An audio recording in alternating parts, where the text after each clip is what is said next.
A gente vê muita propaganda do agronegócio, e eu acho que o agronegócio, e aí pensando com uma cabeça bem de projeto de país, cabeça partidária, o agronegócio ele não deixa de ter sua importância para a economia brasileira, mas não é ele o responsável pela produção de alimentos, majoritariamente. Quem é responsável pela produção de alimento, aquele alimento que chega lá na feira, onde a gente vai comprar final de semana, que chega lá no supermercado e que a gente consome na nossa mesa, vem da agricultura familiar. E, portanto, dar um apoio para esse segmento, para a produção de alimento, porque esse era o objetivo principal do projeto, dar aquele fomento de R$ 2.500 para família dirigida por homem, R$ 3.000 se fosse dirigida por mulher, que era para aquilo a fundo perdido, que é uma espécie de auxílio, um auxílio mesmo, né? Emergencial para a produção de alimentos. Mas também tinha um financiamento de R$ 10.000, com 10 anos para pagar, com bônus de adimplência, sem os juros, que era exatamente para fomentar a produção de alimentos. E na medida em que o presidente da República, de forma, vou chamar aqui, insensível e até perseguidora, porque eu duvido que ele faria isso num projeto da bancada ruralista, que ele faria isso num projeto do agronegócio. Então foi assim uma resposta também política de quem não gosta dos pequenos. O governo Bolsonaro tem se manifestado contrário e inimigo dos povos indígenas, dos quilombolas, das populações tradicionais, e agora ele sela o seu carimbo como inimigo da agricultura familiar brasileira. Então é bom que se diga isso. Eu vou dizer a vocês assim, eu não sei se a gente fala de tristeza ou de revolta, porque um projeto tão importante como esse, o presidente da República, era para sancionar, inclusive bater no peito e dizer: eu estou ajudando a agricultura familiar brasileira no momento de crise. Ele fez o contrário, ele está Deputado. perseguindo. Não, Pode falar, professora Maria Tereza. e é até realmente torna-se mais absurdo de fato pelo momento de fome, cada vez mais agravada pela pandemia que a gente está vivendo, né? Então, o ataque à produção de alimentos soa realmente distópico, absurdo, enfim. E tem uma outra coisa que soa absurdo. Teve um evento na Itália, um fórum sobre sustentabilidade, nessa semana, na quinta-feira, e havia um representante da área técnica do Ministério da Agricultura que falou sobre o programa de aquisição de alimentos, elogiando, enfim. Como que fica essa coisa? Parece que o Bolsonaro, existe uma confusão generalizada dentro do próprio governo, né, deputado? Olha, Maria Tereza, você traz um componente muito importante nesse debate, e eu quero acrescentar um segundo. Você fala vou falar aqui da crise da fome, né? Uhum.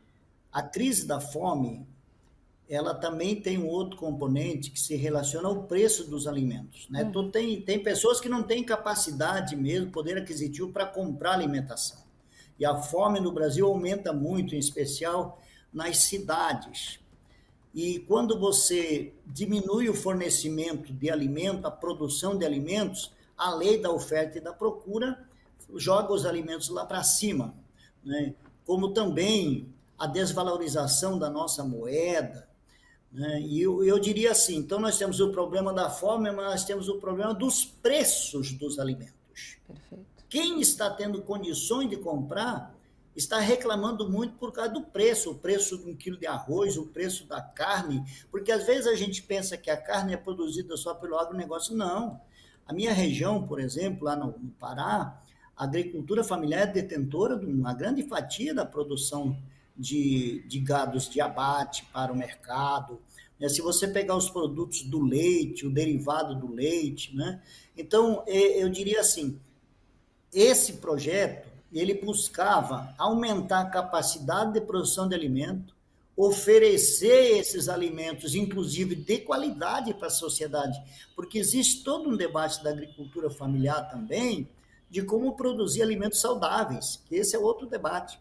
Então, a gente, inclusive, está incentivando muito. Olha, vamos pegar um recurso, vamos aplicar, vamos produzir alimentos, mas vamos produzir alimentos saudáveis, vamos fortalecer a capacidade de permanência no campo para não inchar as cidades com desempregados, etc.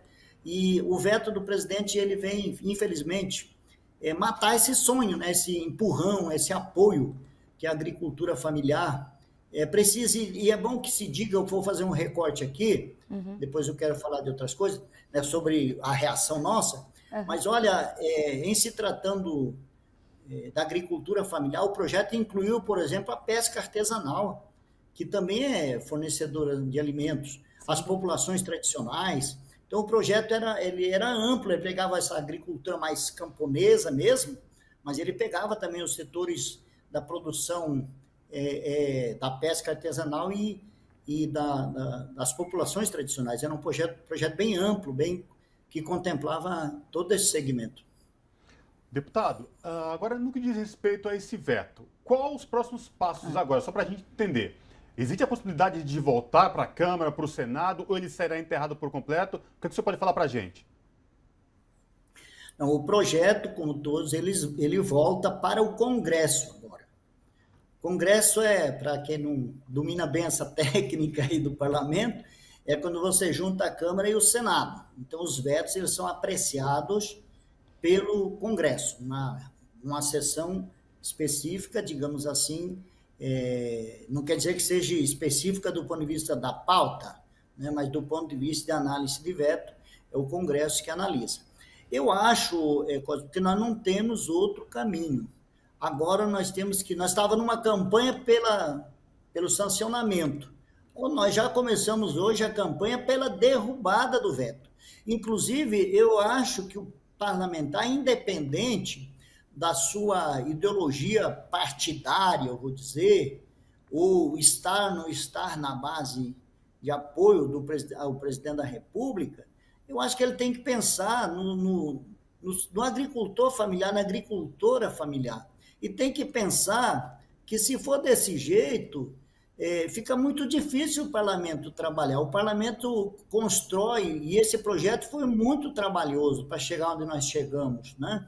Daqui a pouco aprova na Câmara, quase por unanimidade, para o Senado, e o presidente da República vai lá e rasga essa decisão do parlamento brasileiro.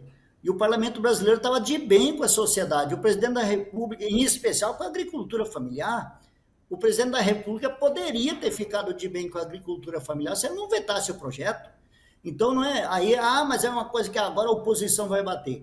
Quem está jogando contra o patrimônio é o próprio presidente da República, que veta um projeto de tamanha relevância, de tamanho impacto para o Brasil inteiro. É um projeto que dialoga com o campo, como diz o ditado, se o campo não planta, a cidade não janta. Então, esse diálogo também tem que ser feito com os consumidores das cidades, para eles nos apoiarem e pressionar o Congresso. Pressionar o Congresso, no bom sentido. Eu não sou daqueles que acham que deputado ele tem que ceder a qualquer pressão, mas ele tem que ter sensibilidade para ver se aquela pressão é uma pressão real, uma pressão verdadeira e que tem sentido. Nesse caso, eu acho que nós temos que fazer com que todos os parlamentares da Câmara e do Senado recebam as cartinhas, recebam os e-mails, o WhatsApp, dizendo, pelo amor de Deus, vamos derrubar esse veto, porque isso é bom para o Brasil.